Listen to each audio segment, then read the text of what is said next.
Vamos lá, galera concurseira, esse vídeo ele é importante, eu quero falar várias coisas para vocês em relação à redação, produção textual de um modo geral, recursos administrativos judiciais, eu quero passar algumas orientações.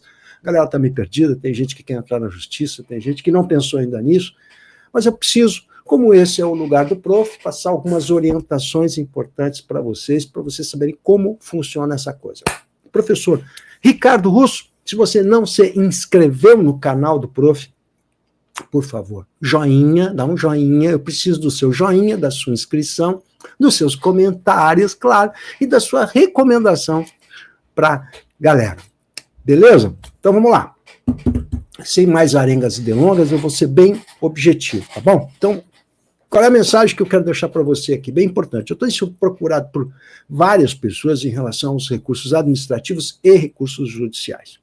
Eu preciso explicar qual é a situação que nós vivemos. Em primeiro lugar, a gente já entendeu, e acho que você, que é concurseiro, que está começando agora a estudar para concurso público, deve ter percebido claramente que os bons concursos, especialmente aqueles cargos legais, né, de bons salários, o que é um bom salário? Sei lá, 15, 20 mil, 20 e poucos mil, são cargos que estão exigindo praticamente a redação, a produção textual, praticamente todos, não há mais exceção. Ou seja, isso não era o comum. Quando eu comecei a trabalhar com concurso público, lá no começo, final dos 80, começo dos 90, legal? Você não tinha redação. Era difícil encontrar um concurso público com redação. Hoje é comum. Na área policial, então, nem se fala. Para PM, gente, então o nível de exigência passa a ser agora ter o diploma de nível de graduação e sempre vai ter uma produção textual para a Polícia Federal, para a Polícia Rodoviária, e essa redação vale 30%, 40% da nota. CNU, nós tivemos as questões discursivas e a redação no bloco 8, que valia 20% da nota. Então é pouco até o CNU, hein, perto das outras. Significa dizer que a redação é fundamental. Ou seja, sem a redação você não vai a lugar nenhum. Isso é a primeira coisa, primeiro tópico, primeiro fundamento da coisa.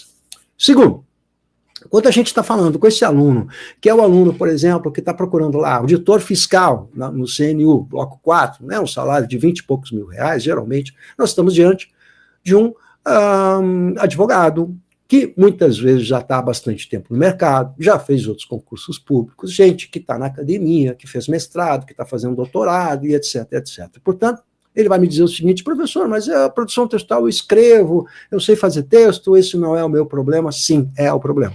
Em primeiro lugar, você precisa treinar, escrever com a mãozinha. E as narrativas que eu tenho recebido de candidatos, você vê claramente que eles me dizem o seguinte: olha, professor, já estou formado há 10, 15 anos em direito, estou trabalho, mas eu não escrevo há muito tempo. Pois é, então você precisa treinar. Então vocês têm que perceber na cabecinha de vocês que a coisa mudou. Que vocês, em primeiro lugar, vocês precisam treinar a produção textual e escrever, porque escrever é uma coisa, digitar é outra completamente diferente. Você tem 1 hora para fazer aquele texto, 1h15 mais ou menos, bem feito, à mão. Então eu preciso ver a sua letra, eu preciso corrigir algumas coisas na sua letra. Esse é o primeiro problema, você precisa treinar.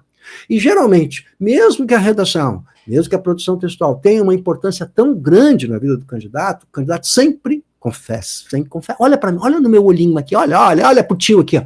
Vocês deixam para o final, como sempre. Eu sei, eu conheço vocês. Vocês fazem o mesmo que meus aluninhos lá no ensino médio, quando eu dava aula na escolinha, primeiro, segundo, terceiro ano, faziam. Sempre vai empurrando com a barriga e deixando a coisa por último. Na hora eu vejo, na hora eu não vê nada. Por quê?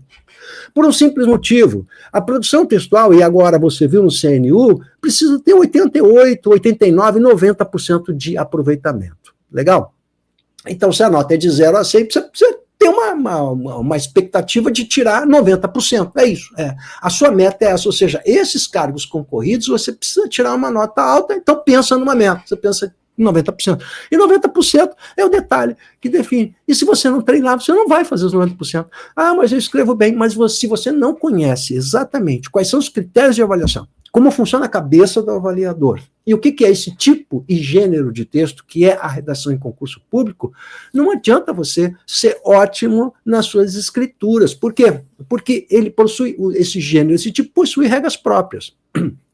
Vou explicar diferente, para você entender definitivamente. Vamos imaginar que eu acabei de ressuscitar Machado de Assis. Machado! Chamei o Machado. Machado, vem cá, Machado. Machado saiu do túmulo e veio à luz para nos alumiar. tá aqui o Machado, tá bom? O Machado tá sentado do meu lado, tá vendo o Machado aqui? Machado, é o seguinte, você vai amanhã fazer a prova do CNU, a questão discursiva lá, ou a redação e tal. Legal, Machado? Vai lá, faz lá. O Machado vai se ferrar. Por quê? Porque ele não conhece esse tipo e o que é cobrado exatamente. Mas o Machado não sabe escrever? Sabe. Assim como você que fez doutorado, mestrado, ou é mestrando, é doutorando, assim como você que escreve, produz textos e é advogado, escreve, produz textos a todo instante, você que tem essa carteira linda e maravilhosa, da UAB, com aquela foto colorida, charmosa, né, de lado, assim, lindo e gostoso, pois é, você também acha que sabe escrever, mas você não conhece aquela tipologia textual, você não sabe, por exemplo, o que ele cobra de coesão textual. Aí eu pego o texto do advogado e eu vejo que há várias imprecisões de linguagem, ele não sabe usar dois pontos, usa dois pontos intuitivamente, é comum isso na vida do advogado, dois pontos e ponto e vírgula, ele bota ponto e vírgula, por que você colocou esse ponto e vírgula? Eu não sei, professor, deu vontade, quer dizer, é uma coisa paranormal, espiritual, baixou um espírito do Camões no cara e ele botou o ponto e a vírgula, os dois pontos. Não, não é assim que a coisa funciona. Ou você conhece os dos dois pontos, ou não se mete a besta. Bota a vírgula onde não tem que botar, não sabe usar o este e o esse. Então, aí começam a surgir os problemas. Então, ou você domina aquela tipologia textual, ou nem Machado vai conseguir nada, porque não conhece aquele tipo de texto. É a mesma coisa que você pedir para um cara que é um grande escritor, um grande produtor textual, fazer uma petição inicial, mandado de segurança. Ele não conhece esse gênero, aliás, esse subgênero da área do direito, né? Porque os textos da área do direito compõem um gênero de texto que tem uma linguagem própria, uma dinâmica própria, uma estrutura própria. Certo? Não é isso? Então, esses que eu estou falando, o mandado, a petição inicial, enfim, todas essas ferramentas, todos esses materiais, eles pertencem a um subgênero da área do direito. Né? Então vai falar para alguém que não sabe nada o que é uma narrativa valorada. O cara não sabe o que é uma narrativa valorada, ele pode ser um belo escritor, então você precisa ter treinado a dinâmica e conhecer a cabeça do avaliador, saber o que ele quer, para oferecer o que ele quer. Saber o que são os tais elementos coesivos, saber usar o pronome demonstrativo esse e aqui. Então vamos de novo agora para você entender. Como é que eu posso entrar na justiça e qual é a possibilidade que eu tenho de ganhar na justiça? Que é a pergunta que todo mundo faz e vale $1 bilhão, não é? Porque não tem mágica nessas coisas. Você vai consultar o advogado, ele vai dizer a você o seguinte, olha, para a gente judicializar, que é o verbo do momento agora, para essa galera do CNU, judicializar, né?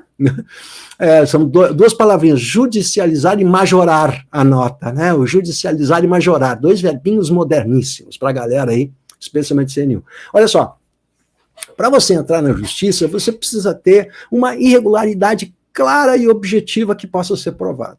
Mas o que é uma irregularidade? O advogado vai dizer isso para você, ele sabe alguns exemplos, mas em se tratando de uma redação, a coisa mais técnica ainda, porque eles não são da área. Então, esse trabalho de fazer uma análise, ele precisa ser, ele na verdade é interdisciplinar, precisa ser alguém da área do direito e alguém da área da linguagem para fazer isso, porque o advogado não conhece nada da área da linguagem. Não a esse nível de saber o que é uma regra de avaliação, como é que são os critérios, como funciona a cabeça de um avaliador. Então, presta atenção no que eu vou dizer para vocês agora. Olha só, vou dar exemplos claros para vocês. Eu vou começar com o pessoal do TRF5. Por quê? Porque está terminando agora, hoje é dia 28 de novembro, está terminando o prazo para eles fazerem os recursos administrativos, e foi apresentado para eles essa régua de correção que está no edital. Então, é preciso que vocês tenham ideia o seguinte, o edital é o começo de tudo, e se o edital não é legal, se a régua não é precisa, a gente está diante de um problema, legal? Então é preciso que a régua seja precisa, objetiva, clara, para você saber quais são os critérios que vão ser cobrados de vocês. Então, olha só, sobre os critérios de correção, deixa eu botar aqui, deixa eu sair daqui para aparecer mais claramente para vocês, olha aí, o que é que eu tenho aqui? Eu tenho 4 critérios. A redação vale de 0 a 10. Bom, então eu sei que ela vale 10. Por exemplo, CNU valia 100 pontos. Legal? E aí, as pontuações máximas de cada item, que são 4 itens aqui. Né? São subdivididos em 2 grandes grupos, que é a questão de conteúdo e a questão de linguagem. Na questão de conteúdo, que é mais subjetivo, né, o conteúdo do texto, você tem a progressão, que é a informatividade e a coerência. Se o texto é coerente, se não é coerente. O conceito de coerência, para quem trabalha a linguagem, é consagrado, tá? Você tem uma literatura ampla sobre isso, né? A questão da informatividade, se dá ou não a informação precisa. Você vê a subjetividade nisso agora, legal? Ainda sobre conteúdo, segundo item, agora que vale 3 pontos, né, a capacidade do candidato de selecionar, relacionar, organizar, interpretar fatos, informações, opiniões e argumentos em defesa de um ponto de vista, demonstrando conhecimentos dos mecanismos linguísticos discursivos, a maior linguagem técnica, né? Gente, isso aqui é copiado, recorta e cola do Enem, tá? O Enem trabalha exatamente com isso aqui, recorta e cola, o pessoal está colando direto do Enem isso aqui, que é a capacidade de você fazer um texto argumentativo e todas as informações que você trouxer, elas precisam ser argumentadas. Você não pode dizer que o Estado não é eficiente se você não provar e não argumentar por que ele é eficiente. O pessoal da área do direito sabe o que é argumentação. Isso aqui vale 3 pontos. Então, olha como esses 2 primeiros componentes eles têm um grau de subjetividade muito grande, né? O que é um texto informativo e o que é uma boa argumentação.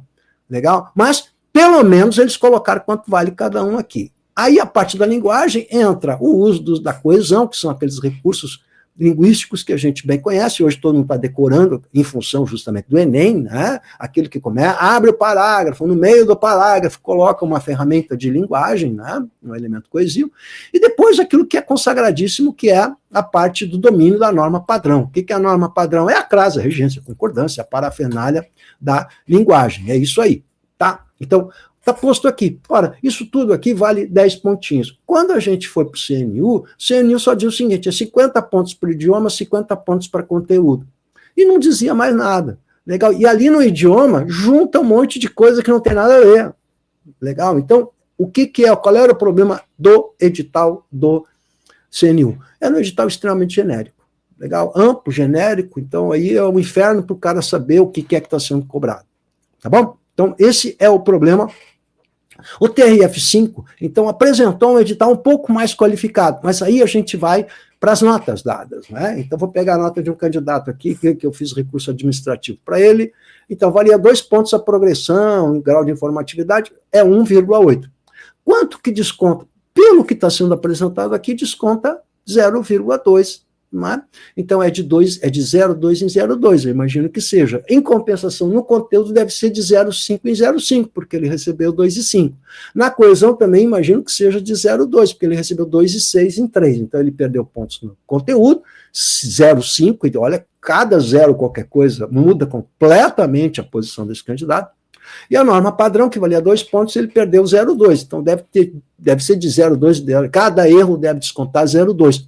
Mas olha só, quando ele recebe a nota, ele só recebe a nota, ele não recebe um espelho, o tal do espelho de correção. O que é o espelho de correção? O detalhamento da nota. Então, assim, para você tirar a nota máxima de progressão, deveria ter feito tal coisa, isso seria o ideal. Para tirar a nota de conteúdo, deveria ter feito tal coisa, tal coisa. Não tem nada de espelho. Então, a gente não sabe nem ao menos de quanto desconta, a gente está deduzindo quanto que desconta cada erro. Então, se você tem um erro de crase, quanto que desconta? Então, aqui há uma falha técnica. Por quê? Porque eles são obrigados a dar a motivação do ato público, eles são obrigados a justificar a nota. Ora, se não justificam a nota, isso demanda uma demanda judicial, em que eu posso pedir a justificativa, que é o que nós estamos fazendo em relação ao CNU.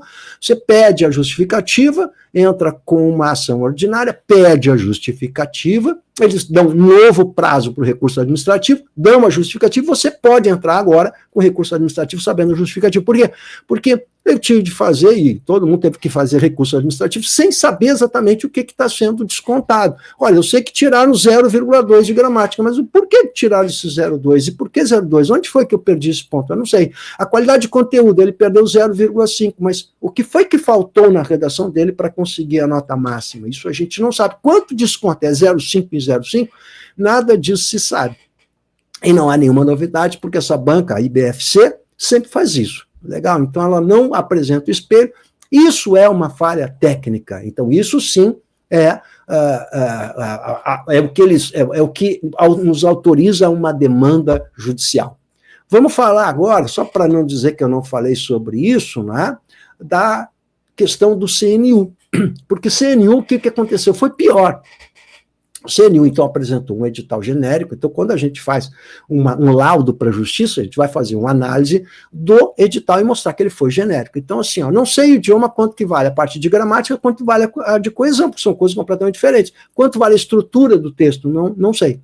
Eles só apresentaram isso depois, aí dividiram a parte de idioma em 3 itens. A parte de idioma valia metade da nota, a redação valia 100 pontos, de idioma 50 e mais 50 para o conteúdo. Bom, aí eu vou dizer o seguinte para vocês, olha, não está certo isso daí não, porque geralmente uma questão discursiva, o mais importante é o conteúdo, então o conteúdo ele tem que valer 60%, 70% da nota, né? E no CNU fez o quê? Meio a meio. Tá, mas isso aí pode dar uma demanda judicial? Não, isso é o que a gente chama de um ato discricionário. Por quê? Porque quem estabelece as regras do certame é o agente público. Eu não posso contestar isso. Então, se eles estão cobrando do idioma isso, eu não posso fazer nada. Vamos melhorar isso? Então tá. Olha só, na régua de correção que houve do CNU, você tinha lá, olha só, aspectos gramaticais, que é pontuação, regência, crase, e está lá escrito ortografia. E se você tiver um erro, né, você perde 5 pontos. Então, 5% da nota. Se a nota vale de 0 a 100, você perde 5 pontos em 100. Você sabe, já deve ter percebido, que representa 5 pontos em 100, ou seja, 5% da nota, o que isso representa na sua vida. Legal? Bom, então se você teve uma vírgula errada, você já perdeu 5, o que é um absurdo, porque muitas vezes você tem um texto muito bom, o cara errou uma vírgula em 40 linhas, errou um acento em 40 linhas. Mas aí tem os aspectos ortográficos que valem 15 pontos. E se você errar um acento, ou escrever com cedilha, era com 2 S, ou uma separação silábica errada, isso é um erro ortográfico, você pode perder mais 5 pontos. Então, bem, você teve um erro ortográfico, você teve uma vírgula que você errou e pode ter perdido 10% da nota, 10 pontos. Isso é um absurdo. Por quê? Porque é um texto super bem escrito com 2 desvios. Por exemplo, se a gente pegar o Enem permite que você tenha até 3 desvios e você concorre ainda à nota máxima. Por quê? Porque é normal que num dia de prova, com 1 hora e pouco para fazer, que você tenha um desvio, esquecer uma crase, um acento, isso é absolutamente comum e o candidato não pode ser punido por isso. Mas quem estabeleceu a regra foi a Sesgan Rio. Eu não posso contestar isso. Legal? Isso não é passível de contestação. Por quê? Porque eles estabeleceram isso. Então, isso explica porque muitos textos bons ficaram com notas medianas, perderam pontos, perderam 10 pontos, 15 pontos, muitas vezes, porque a régua foi mal pensada. Então, eu não posso contestar a régua porque eles é que estabelecem. Mas agora vem o seguinte, quando a gente olha aspectos gramaticais, a gente observa que em aspectos gramaticais, aparece também a ortografia, mas a ortografia tem aspectos ortográficos, então eles estão cobrando 2 vezes o mesmo problema. Aí você tem um erro evidente, legal? Porque a ortografia ou aparece em aspectos ortográficos ou aparece em aspectos gramaticais. Aparece nas duas.